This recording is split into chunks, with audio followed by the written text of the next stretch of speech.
Good morning. কেমন আছো বলো সবাই? আশা করি সকলেই ভালো আছো, আমিও ভালো আছি। আজকে না একটা পুরনো ভিডিও দেখছিলাম, তো ভিডিওটা আমার কাছে আসে, সেটাও ফ্রি মোশন দিয়েই শুরু। তো নামটা আমি তোমাদেরকে ডেসক্রিপশন বক্সে দিয়ে দেবো। তো সেটা 4 মাস আগের একটা ভিডিও আজকে আমি দেখলাম। সেখানে তার প্রতিটা ভিডিওতে সোনামার ছবি, প্রতিটা ভিডিওতে সোনামার ছবি, এবং সোনামা নামটাও টাইটেলে লেখা, ডেসক্রিপশনে সোনামার ছবি।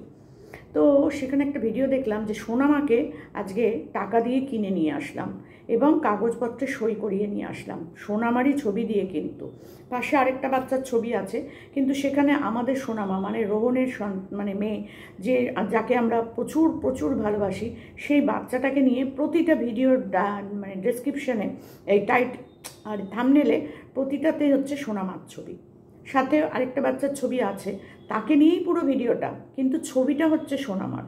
তো চলো সেটা নিয়েই কথা বলতে চলে এলাম। আশা করি তোমরা সকলেই ভালো আছো, আমিও ভালো আছি। আমি জানি না এই রোহনদেরই কোনো বন্ধুবান্ধব কিনা, যেহেতু ফ্রি মোশন দিয়ে নাম, হয়তো রোহনদেরই কোনো বন্ধুবান্ধব হবে, আমি ঠিক সঠিক জানি না। কিন্তু আমার এই একটা ভিডিও দেখলাম যেখানে আছে সোনামাকে 50,000 টাকা দিয়ে কিনে নিয়ে আসা হয়েছে। তো সত্যি যদি সোনামাকে 50,000 টাকা দিয়ে কিনে নিয়ে আসা হয়, তাহলে সেই ভিডিওটা রোহন নেই কেন? সেই ভিডিওতে কিন্তু রোহন, তামিম, তুষার কেউ নেই, অন্য একজন রয়েছে। ওর সাথে আরও 2-1জন রয়েছে, যেখানে সেই বাবার সাথে তাদের একটু হাতাহাতি হয় প্রথমে, তারপর এই ভদ্রলোক বাচ্চাটাকে ফেলে রেখে চলে যাচ্ছিল, সেখান থেকে কুড়িয়ে নিয়ে আসা হচ্ছিল এই বাচ্চাটাকে।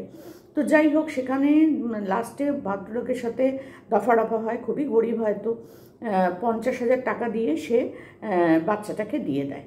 মানে কি পরিস্থিতি ভাবো, না খেতে পেলেও বাচ্চা এরকমভাবে বিক্রি করে দেয়। আমি দেখে শুনেছি, অনেক গল্প পড়েছি যে মায়েরা, যে যাদের সন্তান আর কি, মানে কার সন্তান তার ঠিক থাকে না, এই যে রাস্তাঘাটে ফুটপাতে অনেক মহিলাই তো সন্তানের জন্ম দেয়, তো সেই বাচ্চাগুলোকে অনেক সময় না খেতে পেয়ে অনেক ভালো মানুষরা কিনে নেয়, বা ধরো মানে কি বলবো, তারা পয়সার জন্য বিক্রি করে দেয়। অনেককে বলে আমার বাচ্চাটাকে নেবেন, আমি খাওয়াতে পড়াতে পারছি না। আমার সাথেই একদিন হয়েছিল এরকম। আমি ব্যারাকপুর স্টেশন, আমাদের বাড়ি থেকে খুব একটা দূরে নয়, ব্যারাকপুর স্টেশনেই দাঁড়িয়েছিলাম, স্টেশনে না, বাইরেটাতে। ওই বাইরেটাতে না অনেক বাচ্চা এরকম ঘোরাফেরা করে, অনেক বাচ্চা।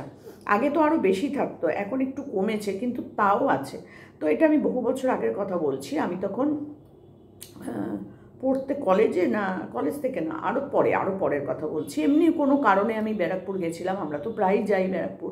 তো সেখানে আমি দাঁড়িয়েছিলাম স্টেশনে, কারোর জন্য মনে হয় অপেক্ষা করছিলাম। সেই সময় একটা মেয়ে, তার বয়স কত হবে, এই 19-20 বছর, তার বেশি হবে না। তো তার কোলে একটা ছোট্ট বাচ্চা, ছোট মানে সে বোধহয় 3-4 মাসের একটা বাচ্চা, একটা ছেঁড়া ন্যাকড়ার মধ্যে বাচ্চাটাকে জড়ানো। কিন্তু বাচ্চাটা দেখতে এত সুন্দর, তোমাদেরকে কি বলবো। তো মেয়ে, সেটাও মেয়ে। তো আমাকে এসে বলছে কি যে কাকিমা, আপনি আমার বাচ্চাটাকে নেবেন? তো আমি না ঘাবড়ে গেছি। আমি বলছি বাচ্চা নেব মানে? তখন বলছে আমি না এই বাচ্চাটার মা। আমি বলছি তুমি এই বাচ্চাটার মা? তুমি কি করো? তারও পরনের জামা কাপড় একদম মানে কি বলবো, নোংরা, তারপরে হচ্ছে তোমার কোথাও কোথাও ফাটা, কিন্তু মেয়েটার মুখটা কিন্তু খুব মিষ্টি। তো যাই হোক, একটা দুঃখও লাগলো। তো আমার এতটা ক্ষমতা নেই যে আমি আমার নিজেরই 2টো মেয়ে, তারপর আবার আরেকটা বাচ্চা বাড়িতে নিয়ে আসবো, আর আমার বাড়ির লোকজন তো মেনেও নেবে না, না? তো সেই সব দিকে তাকে আমি বললাম, তুমি এই বাচ্চাটাকে নিয়ে এরকমভাবে রাস্তায় রাস্তায় ঘুরছো কেন? ওর বাবা কোথায়? বলছে হ্যাঁ, তখন না মাথা নিচু করে মুখটা এরকম করে আছে। আমি তখন বললাম মানে তুমি কি বলতে চাইছো, এই বাচ্চার বাবা নেই? বলছে না, তো সে আর আসে না।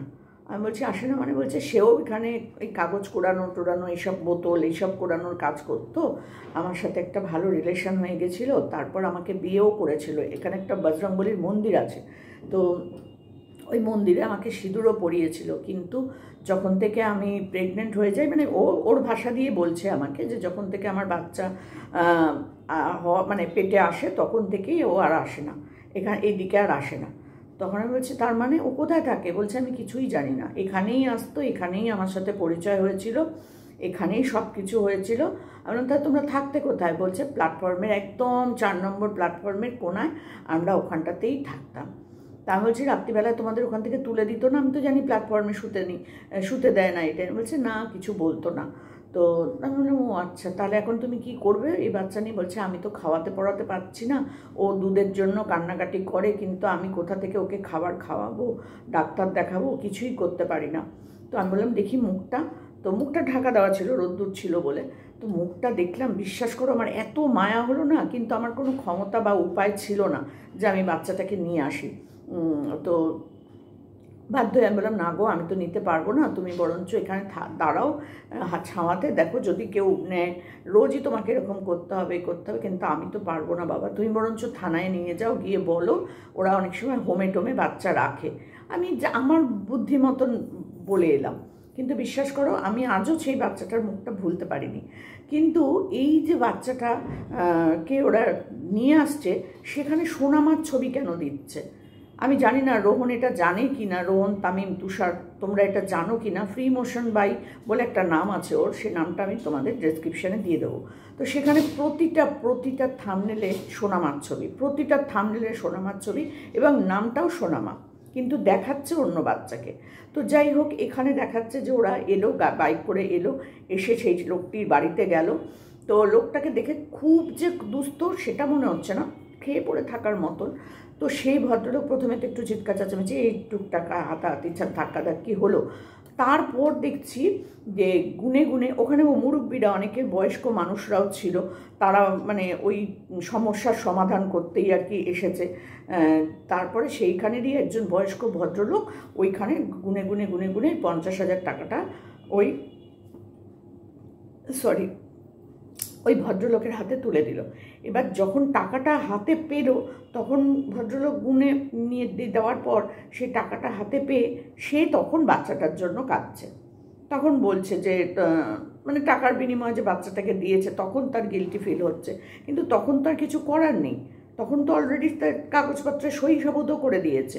একটা কোর্ট পেপারের মধ্যে অনেক কিছু লেখা ছিল, সেখানে ভদ্রলোক সই করে দিল, তারপর টাকাটা নিল, এবং তার সেই ছেলেটি কাগজটা পুরো ক্যামেরার সামনে তুলে দেখালো যে আমি সমস্ত কিছু কোর্ট পেপারে মানে কাগজপত্র করে নিয়েছি, সই সাবুত করে নিয়েছি, আর বাচ্চাটার প্রতি কোনো ডিমান্ড এদের থাকবে না। বাচ্চাটাও খুব মিষ্টি, ছোট্ট একটা মেয়ে, তার নামও সোনামা।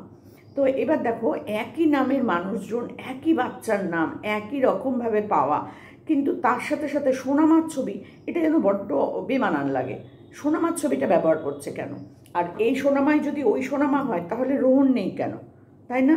একটা আশ্চর্যজনক ব্যাপার না? আমি জানি না এটা রোহন জানে কি না, তবুও আমি এই ভিডিওটা করতে বাধ্য হলাম যে সোনামার ছবি, সোনামার সব কিছু দিচ্ছে, অথচ সেখানে রোহন নেই। রোহন, তামিম, তুষার, এদের কারণ নামই ওখানে আমি শুনতে পাইনি। তো যে করেছে তার চ্যানেলের নামটাও ফ্রি মোশন দিয়েই নাম। তো আমি ভাবলাম হয়তো এদেরই কেউ হবে, শাহরুখের মানে আমাদের রোহনেরই টিমেরই কেউ হবে। সব ঠিক আছে, সব ভালো কথা। একটা বাচ্চাকে তোমরা টাকা দিয়ে কিনে নিয়েছো, সে বাচ্চাটার বাবা মা দেখতে পাচ্ছে না, খুব দুস্থ, খাওয়াতে পড়াতে, স্কুল করতে, কিছু করতে পারছে না, তোমরা নিয়ে এসছো, কোনো অসুবিধা নেই। কিন্তু প্রতিটা ভিডিওর থাম্বনেলে সোনামার ছবি কেন? সোনামা তো নয়, এই বাচ্চাটা তো সোনামা নয়, তাহলে সোনামার ছবি কেন দেওয়া হচ্ছে? সোনামা একটা সেলিব্রিটির পর্যায়ে চলে গেছে এখন, কারণ সোনামাকে প্রচুর মানুষ ভালোবাসে, প্রচুর মানুষ তাকে দেখে, কিন্তু সেই বাচ্চাটার ছবি নিজেদের থাম্বনেলে কেন ছাপানো হচ্ছে?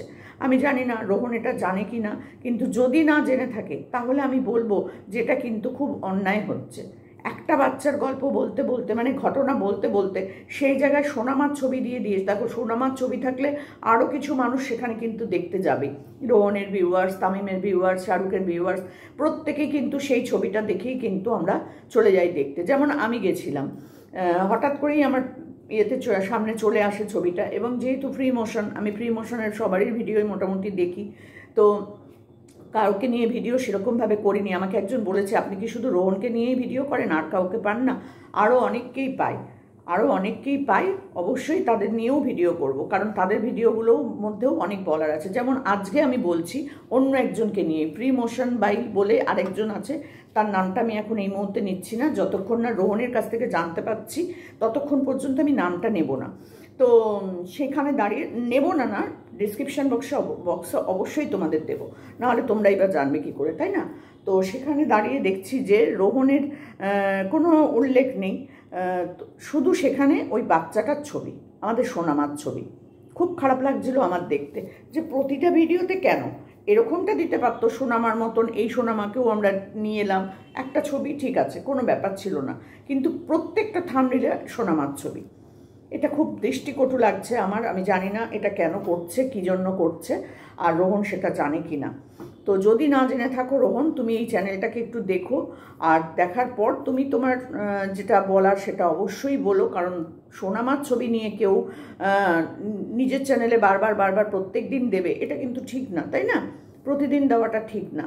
আমরা যারা তোমাকে নিয়ে ভিডিও করি, তোমার এবং রোহন সোনামার ছবি আমরা ইউজ করতেই পারি, কারণ আমরা তোমাদেরকে নিয়ে পজিটিভ ভিডিও করি এবং তোমাদেরকে নিয়েই ভিডিও করি, সেই জন্য তোমাদের ছবিটা আমরা ছাপাই, মানে দিই, পোস্ট করি, কিন্তু থাম্বনেইলে দিই। কিন্তু যে ভিডিওগুলো করছে এই মানে ক্রিয়েটার, সেখানে কিন্তু সোনামার কোনো গল্পই নেই, সোনামার রিলেটেড কোনো কথাও নেই, কিন্তু ছবিগুলো সব সোনামার। ছোট্ট থেকে এখনকার অবধি সমস্ত ছবি মোটামুটি সোনামার ওখানে রয়েছে। একটা অদ্ভুত লাগছিল আমার দেখতে, তো সেই জন্যই এই ভিডিওটা করা। যদি তোমার মনে হয় রোহন, তামিম, তুষার, তোমাদের ভিডিও তো আমি সবসময় দেখি, তাই জন্য তোমাদের কাছে এই ভিডিওর প্রশ্নটা রাখলাম যে তোমরা কি জানো এই ব্যাপারটা। আর তুমি রোহনকে বিশেষ করে বলবো যে তুমি কি এই ব্যাপারটা জানো যে সোনামার ছবি ইউজ করে করে সে নামটাও সোনামার দিয়ে দিয়ে একটা চ্যানেল তাদের ভিডিওগুলো করছে। যদিও কাজটা ভালোই করেছে, বাচ্চাটাকে একদম লিখিত পড়িত করে কাগজে সই সাবুত করে টাকা দিয়ে নিয়ে এসেছে, আমি মানলাম সেটা ঠিক আছে, বাচ্চাটার ভবিষ্যৎ ভালো হবে।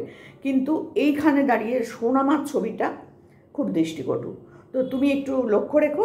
জাস্ট এইটা বলার জন্যই এই ভিডিওটা করলাম। পরবর্তী ভিডিও নিয়ে অবশ্যই আসবো, তোমরা কিন্তু সাথে থেকো, পাশে থেকো। আর যাদের ভালো লাগে রোহনের ভিডিও, সোনামার ভিডিও আমার কাছে শুনতে, তারা অবশ্যই লাইক কমেন্ট করো আর সাবস্ক্রাইব করে পাশে থেকো। তো চলো এখনকার মতন টাটা। আর রোহনকে বলবো, রোহন অবশ্যই তুমি একটু খেয়াল করো।